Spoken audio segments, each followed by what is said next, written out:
রহিম। সম্মানিত ভাই ও বোনেরা যেখান থেকে দেখতে পাচ্ছেন আমাকে, দেশ এবং বিদেশ থেকে সবাইকে সালাম, আসসালামু আলাইকুম ওয়া রাহমাতুল্লাহি ওয়া বারাকাতুহু। আমরা আজকে এক নজরে কোরআনের ধারাবাহিক পর্ব 42 এবং সূরা ইউসুফের ৪র্থ পর্ব আলোচনা করব। এই পর্বের আলোচনা হবে এই সূরার গতিপথ, সেন্ট্রাল থিম ইত্যাদি বিষয়ে আমরা আলোচনা করছি। গতিপথে সেন্ট্রাল থিমে বলা হচ্ছে আল্লাহর নিখুঁত প্ল্যান অন্ধকার কূপ থেকে রাজ সিংহাসনে। এই সেন্ট্রাল থিমের একটা পার্ট হচ্ছে গতিপথ। গতিপথের মধ্যে 4টা পয়েন্টে বিভক্ত করা হয়েছে। 1 নম্বর পয়েন্ট হচ্ছে স্বপ্ন। আল্লাহ তাআলা ইউসুফ আলাইহিস সালামকে একটি স্বপ্ন দেখালেন।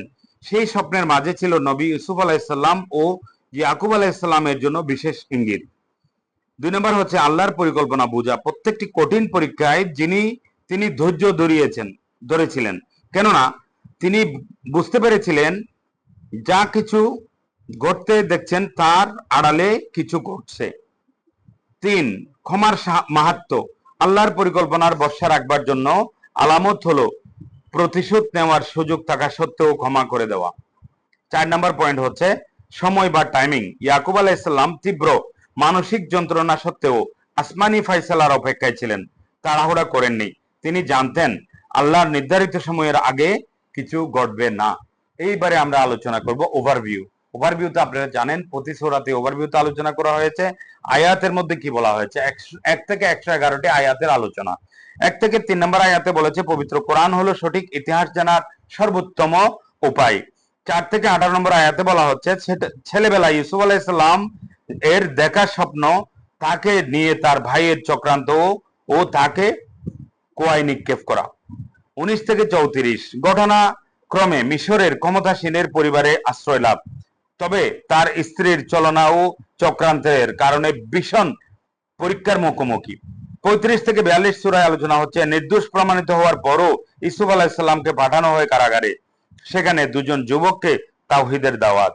43 থেকে 57 কারাগারে বসে ইউসুফ আলাইহিস সালাম সম্রাটের স্বপ্নের ব্যাখ্যা দিলেন, এর মধ্য দিয়ে আল্লাহ তার জেল মুক্তির ব্যবস্থা করে দেন। 58 থেকে 98 ইউসুফ আলাইহিস সালাম এর সাথে তার ভাইয়ের সাক্ষাৎ। ভাইয়েরা তাদের ভুল বুঝতে পারে, ইউসুফ আলাইহিস সালাম ভাইদের ক্ষমা করে দেন। 99 থেকে 101 সর্বশেষ তিনি তার পুরো পরিবারকে মিশরে নিয়ে আসার ব্যবস্থা করেন। এভাবেই বনি ইসরাইল মিশরে বসতি গড়ে। 102 থেকে 104 ইউসুফ আলাইহিস সালাম এর বিস্ময়কর ঘটনা নবী মুহাম্মদ মুস্তাফা সাল্লাল্লাহু আলাইহি সাল্লাম ও তার উম্মতের জন্য বিরাট এক দৃষ্টান্ত। 105 থেকে 110 মুশরিকদের নানান অযৌক্তিক কথাবার্তা খণ্ডন করা হয়েছে। 111 কোরআনে বর্ণিত ঘটনা সমূহ হলো মানুষের জন্য গুরুত্বপূর্ণ শিক্ষা, আর সেই কথা বলবার মাধ্যমে সূরাটি শেষ করা হয়েছে।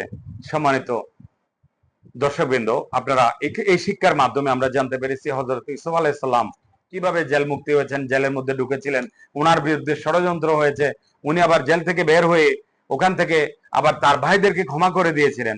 আল্লাহ সুবহানাহু ওয়া তাআলা আমাদেরকে সবাইকে আমল করার তৌফিক দান করুন, আমিন। সবাই ভালো।